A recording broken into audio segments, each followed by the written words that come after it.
Yeah, I like the whole thing when you're just saying about finding it as you go as well, because a lot of those songs, I don't know before I joined them, but you know, a lot of that was done in soundcheck, finding those songs and grooves, and there were like links in between songs that we would just jam, and that would, you know, obviously make a mental note of stuff, and then the next soundcheck he'd be working on some stuff and then building some other beats around it, and then so writing. Using the PA of the arena as his soundboard, as his ideas, as you know, let's check out what that sub bass does. So you can, rather than writing a track and then wondering how it's going to work on the big arenas, he's using that all the time to write. Incredible. Yeah, that's wicked. That's proper. That is.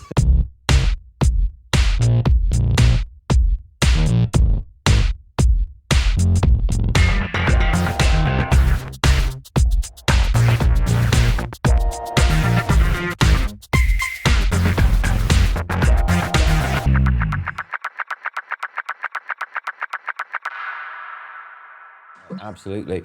Well, I've got to mention the big P. Obviously, we got to bring that and we got to plant it on the table. Of course.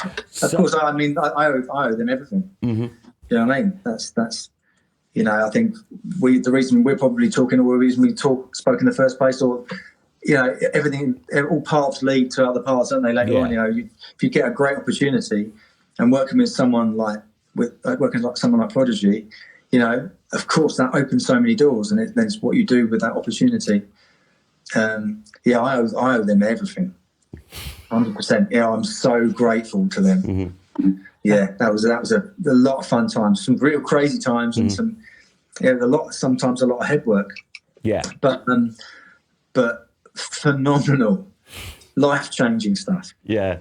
So how did it come about? Was it through the connections of the bands you've been in and like building a thing with Real TV it was, and location really. So, right. So let's go back to 90. I think it was 96 when they released Firestarter, and you've got to remember that Prodigy beforehand were like four-piece bands.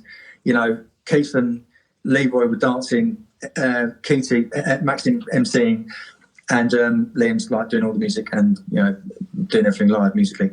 And then Firestarter, we've got Poison beforehand, which is obviously Keith doing his thing, but Firestarter, in terms of like the song launching Keith into that front position, changed the band massively. And so because of the guitars, they'd sampled Jim Davis, who was a guitarist at the time, but then Jim left. Then they got Giz in, who was like super punk looking, and fitted the whole thing because Keith was just going full extreme. Like, how extreme can I make my look? And so getting Giz in was great. But I think before they got Giz in, this was after Jim, because Jim was in Dual Generation style. So he was the rave guitarist with the beanie hat, you know, doing metal guitar like in a rave kind of vibe. Before they got Giz, they were looking particularly, I think, for a punk guitarist, and they approached Fraggle. Right. From Real TV. So they knew about Fraggle and Real TV because of the Back to the Planet thing. I think there was an NME cover with Phil and Matey from Orbital and Liam Howlett and someone else. It was to do with festivals, you know. Yeah. Back to the Planet were a big festival band, right? They still are. Mm-hmm. So they knew of me. Real TV had recorded at Strong Room with Neil McClellan, who did a lot of engineering for Liam. And so this is how the story goes. we recorded our mini album, Now Wash Your Hands. And when we finished the studio, I got given it on a DAT tape. I didn't have a DAT player, do you know what I mean? So I was literally like scratching my head thinking, what should I do? Bumped into Keith walking through Braintree High Street. And at the time he had a cap on when he was trying to hide the purple and green. I think they'd just done the Breathe video. And so he was a little bit like, oh, God, someone's trying to talk to me, because he obviously was ridiculously famous, and that was pretty hard to deal with, I imagine. But I was like, look, I don't want to take too much of your time, but do you reckon I could go and speak to Liam about getting my album put onto a CD, because I put it on that? And he instantly warmed. He was like, yeah, cool, man, go and do it. And I knew where he lived. And so I literally knocked on his door, went to his old house in Braintree, knocked on his door, and I was like, all right, man, you don't know me, but I'm in a band called Real TV. And he goes, oh, man, come in. So he literally invited me, and I was like, oh, fucking hell. and at the time he's doing the Fat the Land album. He's like, listen to this, and playing me some, that in its creation stages, and some of those early tracks with different things going on, and whilst he's talking to me, he's listening to the track, and then hold on a second, and going to the living room, putting it on the living room. Yeah, cool. So he's working whilst he was talking to me, and I was like, look, I've got my album on. Dad, could you put it on the CD for me? And he was like, yeah, man. So did that, and we kind of became friends. And I had a W30 as well, because I knew that he used one. Mm-hmm. And I think that's the only keyboard I'd ever heard of, really, in terms of sampling. So when we connected over that, I was like, I've got one of those. He goes, oh, man, I've got some sounds here. He gave me some of the old 808 sounds. Mm-hmm. And then I'd go around there and we'd chat. And, it wasn't a massively frequent occurrence, but quite often, and I'd go around and give him some sounds, and we just talked about stuff. It was bizarre, really, thinking about it, because he didn't fucking know me from anyone. And then they did the Red Square gig. It was obvious to me how massive they were. They did that Red Square gig with like 1 million people or something, and I was just like, wow, that's just incredible. And I never, in my wildest dreams, would think that I would get some kind of call like that. And then in the November of that was 97. Yeah, November of 97. I get a phone call from Howlett in the morning, and you've got to remember I was doing the Real TV stuff. Yeah.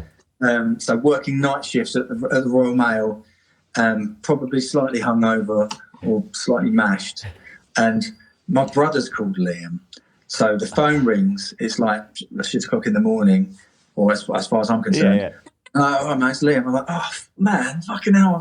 And then he said something else. I'm like, Liam? He goes, oh, it's Liam from Prodigy. I was like, oh, fuck. And then suddenly I'm waking up a little bit more, because I'm thinking, why is he calling me? That's weird. And then he was like, yeah, just wondering, would you play drums for Prodigy? And I'm like, I suddenly stand up, I'm wide awake. And I'm like, yeah. I think I will. Great. Do you know what I mean? In my mind, like, fucking hell. Yeah. Because you think about it, they are huge. They've just done Red Square, 1 million people. They're one of the fucking coolest bands in the world. Yeah. You know what I mean? And you just think, this self-taught prick who just, done nothing really. I mean, I love music and I love being in bands and all that kind of stuff. But I was thinking the amount of incredible drummers that could get asked or could get that job.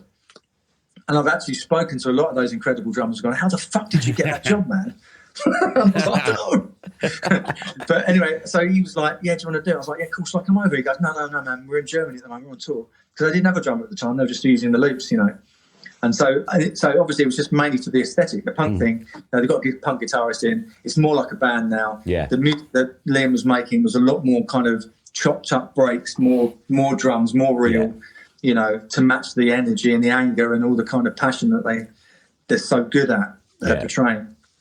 And so booked the local studio where I used to rehearse with Real TV, because I knew them. I was like, I need a drum room. And it was back to the rehearsing like it was after school, getting down to the village hall. But this was like in the studio, putting the tracks on, blasting through it. I can't remember how many times I did that. Maybe just 2 really long days of just like trying to get it right, but also feeling really comfortable doing it, because it was just playing along to beats, which I've done with Garp. You've been doing it, and with Real TV as well. We were starting to, with Bob, the keyboard player, we were starting to sample stuff, and we were recording in a different way because we knew the recording needed to get sorted out. So we were looking at that of sampling my kit and then playing along to samples and stuff. So I was totally in that zone. And obviously knowing those songs as well, and being able to emote them and feel them and sync with them, that was cool. And so then he flies over mid-November, and I literally played 16 bars of Smell My Bitch Up, 16 bars of Breathe, 16 bars of Firestarter, Their Law. And he's like, yeah, no worries, got it. And I'm like, yeah, cool. I'm like, yeah, cool. And I'm like, oh, yes. Fucking hell. And so then I keep that to myself. I don't tell anyone. Yeah. And then I'm like, what's happening? He goes, well, the tour's in December. Blah, blah, blah. Make sure I'll keep Fairsy to give you a ring. That's the manager who's phenomenal.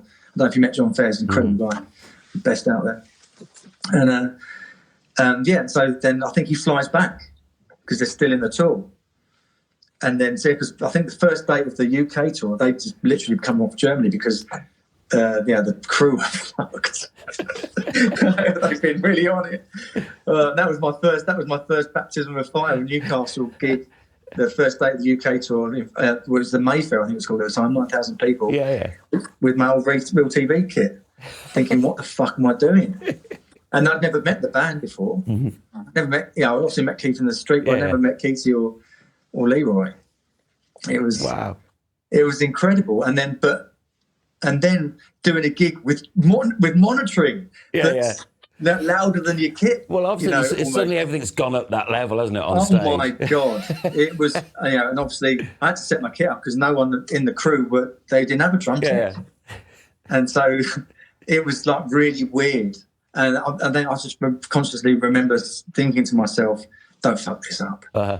No, and so I think I got into the routine very quickly of asking a lot of questions, making sure that I was respectfully in the right place at the right time without getting in the way. What should I wear? What should I, all that kind of stuff. Yeah. And I was so buzzing, still buzzing thinking about it now. I found some clips recently of some video footage that had been taken off someone that shouldn't have been filming that gig. Uh-huh. It was like a Ukraine gig, and it was an early one, 98. And just watching that, I suddenly got the goosebumps and knowing that feeling. Oh man, I was so lucky to do that for so long. It's like 10 years. Yeah. Of playing on that stage with those people. Yeah. But it's funny because what you're saying, you've met drummers and they go, well, how come you got it? Well, and these are all like technical, amazing drummers. But you hit the nail on the head, which is obviously what Liam saw. It was like, but you were living it. You were loving these songs. You knew these songs. And it wasn't like, I can technically play them beautifully. Because that's not what they needed. They needed the attitude. Yeah, it was the groove. Yeah. It was feeling it. And that was the thing with prod stuff is, if you take a track like Their Law, uh-huh. there's like lots of different samples going in there, and it's slightly mixed meter. There's stuff, the way that it's balanced within the track is genius. But if you listen to the individual parts, there's like a real swung thing going on with the beats, and it's. I think he's playing it in MPC style, the kick drum. So you're learning to take that part, kick and snare, the swung hats, and the whole kind of swing of it, and then find something that slots in between that represents live. Because live, I worked very much with John Burton, the sound engineer, front of house guy, who's phenomenal, about the hybrid. The balance of the things I'm playing. I'm just playing an acoustic kit, right? Mm-hmm. But I need to make sure that it fits in with everything else that's going on. So I'd have my main snare would be like a doof snare that obviously wouldn't get in the way of the main snare that's from Liam's loops, but sat underneath it. And then I'd have a riffing, slightly more timbali. Crank comes out the mix, tom slightly higher. So do you know what I mean? So when it feels like it's one big monster rhythm section. I've got the point, so I just tripped out. No, it's fine. I was just saying it's almost like the attitude over, ultimate technique. This drummer can do, all these things that very accomplished drummers can do, but they would be the wrong person because they would miss the point. It's like, if you listen to those records, it's kind of like you can see it. Liam's sort of making it up as he's going along and then finding his unique way of doing it. Whereas you'd get some sort of sampling guru or some sound engineer go, no, that's not the way you do it. Yeah, I think what Liam's exactly the same. It's listening, and that's his genius. Is that he'll listen to a track and go, and that split second, that 2.4 seconds or whatever it is, that's it. That's the groove I have in that. I'm going to tweak that. I'm going to take that kick drum and put it there. That reminds me of this. I've just found this, and putting these things together and blending them and making them work into something that is just so exciting and so different. He was doing that very much. I think you're right. I think a lot of the time making up as he went along, not as he went along, but making up as he found the elements. Whereas now, if you listen to the last couple of albums, I'm still a massive fan. What he's doing is incredible. And the last few albums there are Prodigy sounds now because of what he's mixed in around those samples. With whether it's the TB303 through distortion, through the piano reverb, all of those sounds, he's now resampling or reusing again. So now you know, you've got the snare from Spitfire, the sound from here, you know, it's so cool. He's got this library of all the sounds that he's harvesting from, plus all the sounds that he uses and that he loves so much that it's become their sound. Yeah. His sound, yeah. Yeah. Well, it's like Public Enemy, isn't it? Different time, different context, same idea. Yeah. It's like, you know, learn it as we find it, as we go along, to make something fucking unique, which has then become something that everyone knows straight away. You know, it's become like a defining sort of sound.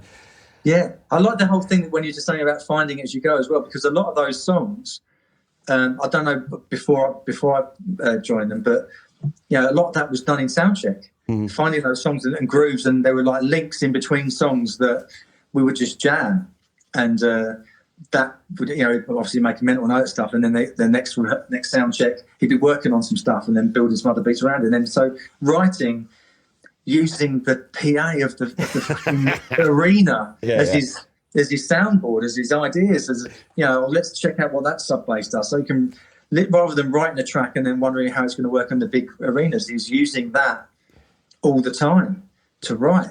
Incredible. Yeah, that's wicked. That's proper, that is. And he used to have it so loud. Yeah. Like behind him, like a stack, you know, to the side and stack behind him.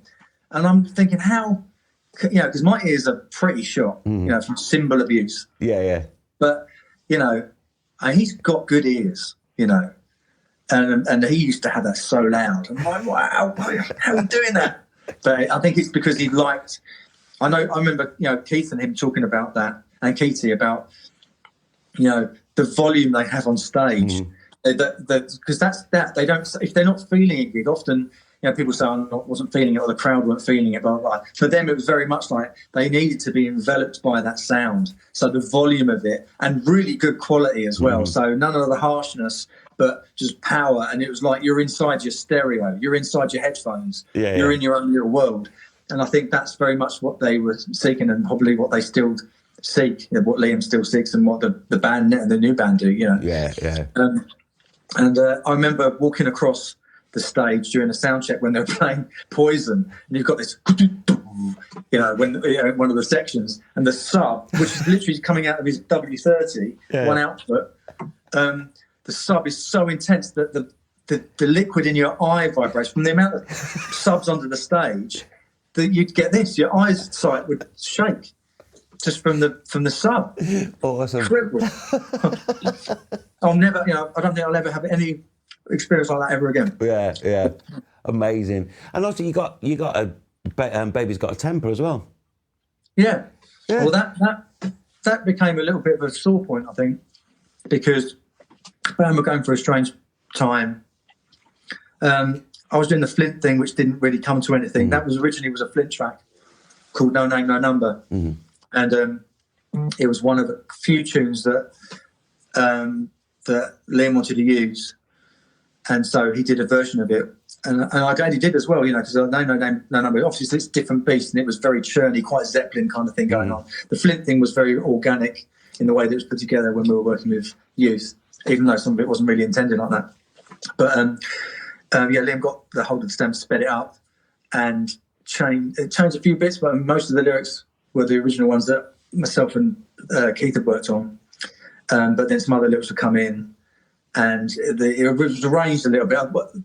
It was a weird thing because the rehypnol thing got really picked up on, and that was just a passing moment in the No Name, No Number song, but it became like a second chorus almost. And I think that pissed a lot of people off. Right. Because obviously, you know, they're always like sort of dancing with controversy. With the whole Smoke Workshop thing, which is bizarre because obviously it's not even their lyric. That's it's cool, Keith. You know, but obviously it does become a little. It feels a little bit pastiche, I think, for a lot of people. And I've got a feeling that Liam was a little bit like, it's not right. And I don't think, you know, they're not a big fan of that particular song. You know, even though, you know, I was proud to be involved with it. It was a very strange time, I think, for the band. And there's quite a lot of pain there. yeah, especially now Flint is not with us. Yeah, so of course. I'll probably leave some of that to one side. Yeah. But yeah, it was great to be involved in that process for sure. Yeah. Well, I mean that, you know, obviously we'll move off of that, but that Aim For track's awesome.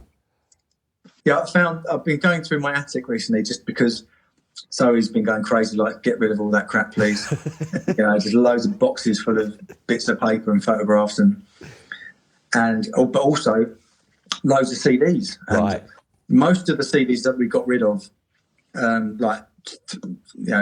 ages ago, they were all like the kind of commercial ones, the bought ones, or the ones that you steal from a record company when they go, "Do you want some CDs?" You're like, yeah. So most of the CDs up there were from working with bands or projects or stuff I tried out, and then I found a whole bag full of stuff, and one of them was had Dummy Gun written on, which was my demo for Aim For. So it's me singing on it. So me and Tony, Keith's best mate, and Jim later on, we would put ideas down, you know, and sort of pitch them to Keith and blah, blah, blah. And so that Aim For track, I'm actually really proud of. That was, I had a lot to do with that. Yeah. And I've got this version of it, which is me trying to sing like Keith. So it's not cool. It's never anyone's ever going to hear it. You might hear it once after an evening. You know what I mean? But it's not going anywhere. It's not going anywhere. But it's there. You know, it's pretty much the main thing. You can hear the track. Yeah. And yeah, we did a lot of good tracks, but they never really came out because I just think that there were so many things that weren't right about that. You know what it's like when, and it's funny to see this when you're working with artists when they're young and they're just about starting out. You can have everything. You think you've got everything in place. You know, whether it's the look, the attitude, the live show, the songs, the management. Do you know what I mean? You know, the timing. Yeah. There was something not quite right with the whole Flint thing. There was quite a few elements that were missing, were misfiring. It was a big fucking engine, and there was all the parts were going fucking crazy, but it wasn't so harmonious. Yeah. It was quite painful a lot of the time. Just again, you know, it's like ups and downs. You know, you're invested in it passionately, and when something's amazing, you are buzzing. It's the biggest buzz ever. When things aren't going amazing, it's the worst feeling ever.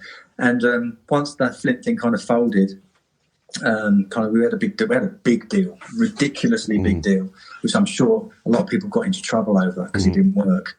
There was a lot of weird feeling with that, and slight resentment quite a lot of resentment from Keith and why it didn't work, and a lot of unanswered questions. And so, that particular time is very painful. Right. And then what's even more painful about it is that I was really trying my hardest to sort of reconnect with the guy after because I'll go back to this in a minute, but after leaving Prod, which was pretty much, I think Flinty was like, see ya.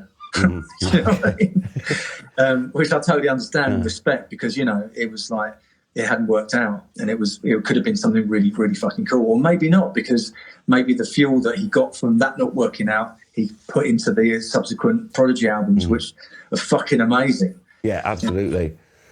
Well, I'll tell you one thing you don't know, that this is before we met, and you lot were both doing a festival, so Ocean Colour Scene and Prodigy doing a festival together in Spain somewhere. Right. You were doing the dance stage, we were doing the guitar stage. We finished at 1 o'clock at night. You went on at 2 o'clock in the morning. My dad's come out, and this is just not long before he passed away. Well, he wasn't very well at this time. And my mum had said, look, go and see one of your boys' gigs. And my dad got on the sauce.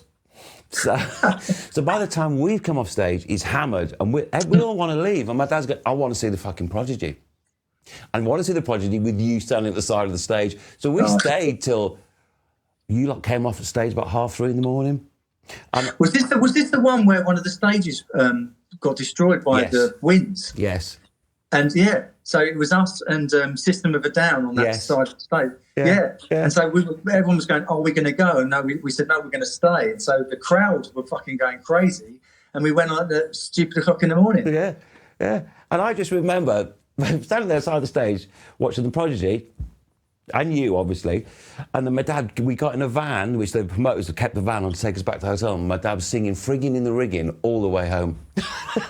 And bearing in mind, he never swore.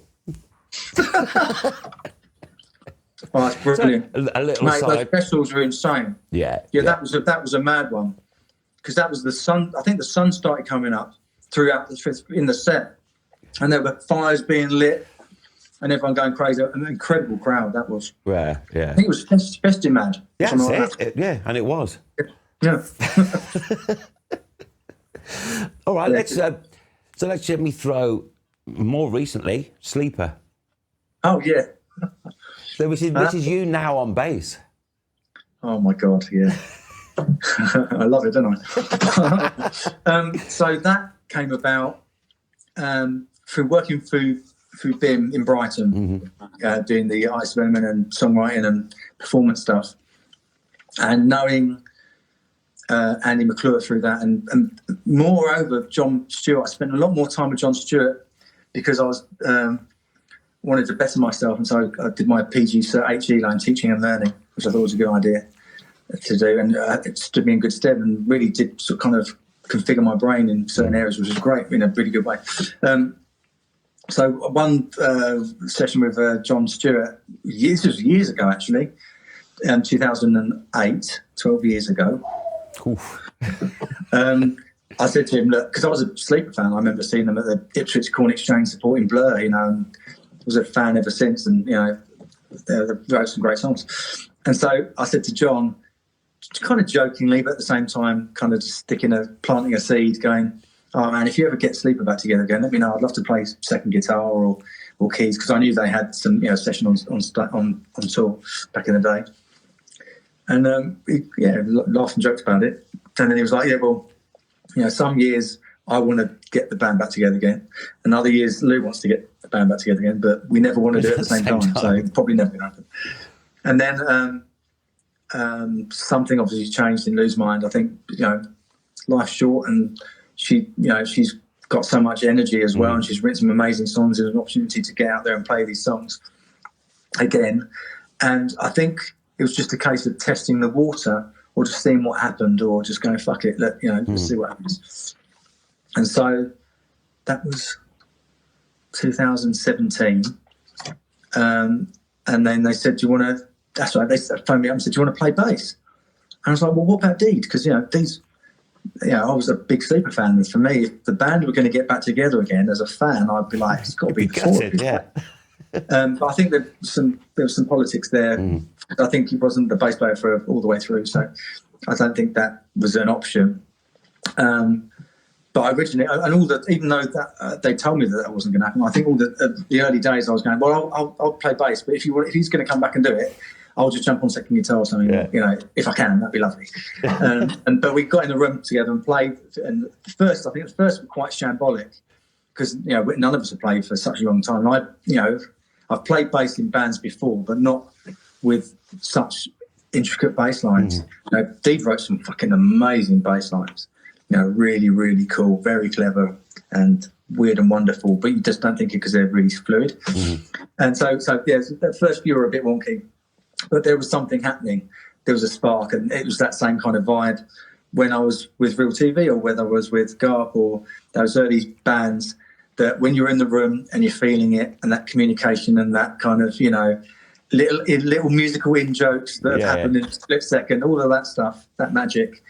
There was some of that going on, so it was like, cool, let's see what happens. And we got a set together for the first gig was in Brighton at the Haunt, which is now something else, Chalk, I think it's called now. And oh my God, I shit myself. And this is something you will laugh. I haven't told you this. I haven't told anyone this. Well, the people that were there will know it. The ones that are involved with BIM anyway. When you're teaching performance and you give like a 101 of things not to do, right? Yeah. I think it was the encore. Came back on, and I thought I put my lead through the strap, and I had one, and I fucking stood on the lead. Wicked, straight out. Yes. So that was the first gig, and then after that there was a Star Shape tour, which is like The Star-Shaped people are the ones that are massive Britpop heads. They get the Britpop bands together, and the kind of age group is very much us and slightly older, pissed up guys and girls away from home or got babysitters or whatever, and going crazy. And it's a tour around the UK, and so because you've got such a great collection of bands, I've got some stories coming. Oh my god.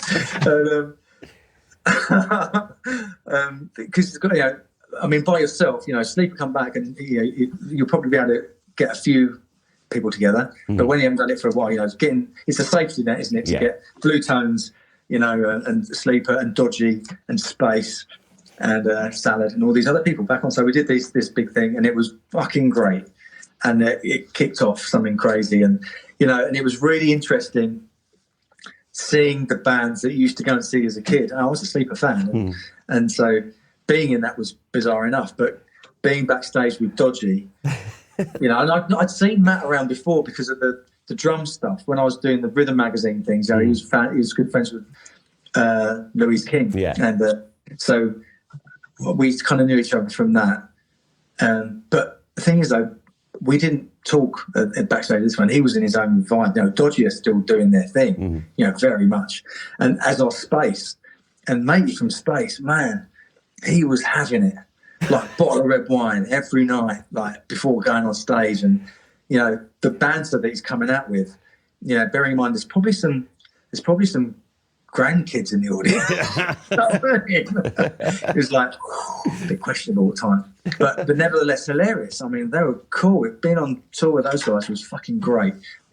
And so how I found that was, this is just like the old days, but you're with your mates, and it's quite civilized, but it feels safe, and there's no pain. There's no head work. A little bit of head work every now and again, but generally everyone's cool. Don't need to be doing it, but we're doing it, and it's fucking great. So that was really cool. And I did have something else I was going to say, but I've lost it.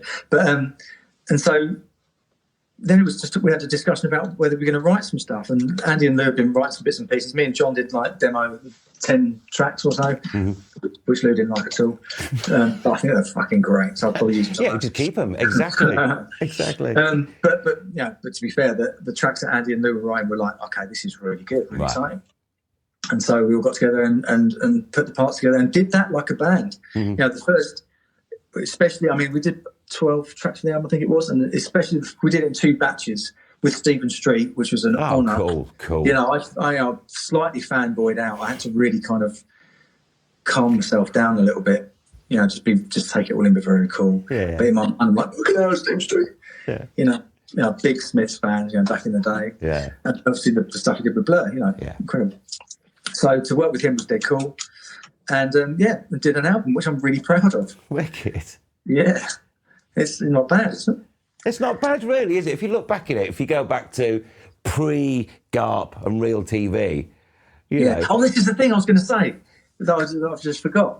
So I've got this flyer somewhere. Sorry to interrupt you there. I'm getting a bit tired. I've got this flyer. Do you remember the Splash Club at King's Cross? Yes. Yeah, of course I do, yeah. Yeah, right. So they did an NME night. Every now and again they do like an NME best of or upcoming bands, blah, blah, blah, or just some kind of themed week. Yeah. And this, I don't know what the theme of the week was, but it was like you had all of these bands playing. And I've got the poster somewhere. I wish I had it with me. I'll send it. I'll find it and send you a grab. But it's Skunk Anansi, and I've been working with Ace. The Ace. My Life Story, Jake Shinford I worked with. Sleeper, GARP. And then it was like These Animal Men, Tabitha Zoo, and other people. And so on this flyer, and Spacer on it as well. Yeah. And so it's like going full circle. This must have been like 97 or something like that. Yeah. Maybe 96. Smashing These Animals, 96. And so that's like funny. We were all, obviously not every day. I think I went there, I played obviously one day, but went there another 2 days just to hang out because it was such a great vibe. It was the Rick Lennox years, when he was like managing Skunk Anansi and Compulsion and some really exciting stuff going on.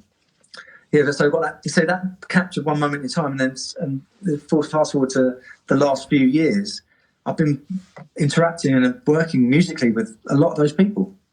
That's awesome. Great. Yeah. How funny. Yeah. Right, I'm not going to take much more of your time. I'm going to ask you one simple question, which is really hard to answer. Oh, fuck. Yeah. Pick 3 songs that have changed your life. Ooh. Yeah, tough one. Things actually... Okay, right. Oh, go on. First one straight away. Yeah. This Is the Day by the. Okay. Okay. Yeah. Not only because of the phenomenal solo, but it's. I don't know if you do this, but when I'm traveling, car or cycle or whatever, I've got my music and I put it on shuffle and I let things happen, let it come to me, and I think I'm getting more and more spiritual in my old age, or very much aware of things aligning. And there's been so many times where things come on and it's just like, okay, cool, and it really reads the day, or it tells you don't worry, or blah blah blah. That when something happens in my life, some big shift or defining moments, this is the day that comes on. And Matt Johnson's probably the reason, one of the main reasons that I do what I do, as in like the reason that I don't give a fuck about one particular instrument, but just want to do music. It's because he was doing it himself. It was all about him. And that album, that songwriting album, that's it. Yeah. That's, there's so much in that. But if you listen to the music that I really appreciate, right? Sorry, I'm rambling now. What is it again? The 3 songs that change your life. Yeah. I think one of them has to be a Prodigy song, just because of what they do and who they are, and but that's really hard to choose from because there's so many. I would immediately go to the ones that felt the most amazing to play live, where that would be Poison or Spitfire or something like that, because it just slammed and it was like fucking hell. Just to be part of that churning machine of loveliness was incredible. But I think it might have to be something of due to generation, because I remember my good friend who was the bass player from the Changelings was turned me on to Prodigy before I got into it. And he used to go to the gym and listen to. He goes, "Oh, it's great for working out to this track, man. It's fucking weird. Its energy's amazing. Just go forever." And so, oh my God, I think it might have to be Their Law. Yeah. Which, I don't think is maybe their strongest track, but it's the one. I mean, it's got so many strong tracks, man, and some of those new ones as well. I mean, I'm so in love with. But Their Law, I think it's because of I was a massive Poppies fan, so you've got Clint Mansell's voice on it, and you've got like Buzzard, their guitarist, playing on it. And so that ticked a lot of boxes for me, because that was part of who I grown up with. And the Gart band I was doing as well was very much in that kind of mould of that. The whole kind of punk fuck you thing, and what that stood for, that album with the guy cutting the rope, the bridge to the police and giving them when it was all about the repetitive beats and trying to stop people raving. That song kind of sums it up for me, and I've felt that. Movement, and still do feel that. And so when someone's coming through with something that really is punk, not because of they fucking wearing this or they've got their haircut in a certain way, but they've got something to say and they mean it, and there's a truth there. I think that, I wouldn't have thought I'd be saying that tonight, but I did. And so the other one, I would want to say a Cocteau Twins song, because that was what I was listening to a lot. Oh fuck, this is hard, man. So I'm not apologising. No, don't apologise. It's a fucking great question. And I've done lists. I've done lists of my favourite songs, just in case anyone asks me. You know what? I'm going to go fucking completely random and go Joe Jackson, Stepping Out. Wow. What a tune. Do you know why? Just because it makes me feel like I'm at home. Yeah, and, wicked. And I listen down for every time. There's a little, I don't know if there's a mistake or there's a bit where it goes, damn it. And I listen down for it every time. It's just the pace of it. It's the melody. It's the choice of chords. And I love that so much. Wicked. Yeah, there you go. Proper. Mr. Keiron Pepper, it's been an absolute Thank you. It's been a real pleasure for me too. I'm actually buzzing from all these memories and stuff. Thank you. It's amazing. And there's obviously what we'll do is we'll obviously this will go out in a couple of weeks, but we'll send you the rough cut of it in case there's anything you want to go. Oh, actually, I don't want to. Blah blah blah. But it's been gold dust. Cool, man. And what's great about it is people. I really enjoyed it. People will get what people are getting from these is just like people who make music showing their passion for it. And that's, and that's what's blowing people away. They're going, this is so... I had a comment from someone going, it's so nice to see such a warm and intimate conversations of people talking about what it is they do that they love, and what they do blows our minds. And we're it's just people talking about what they do.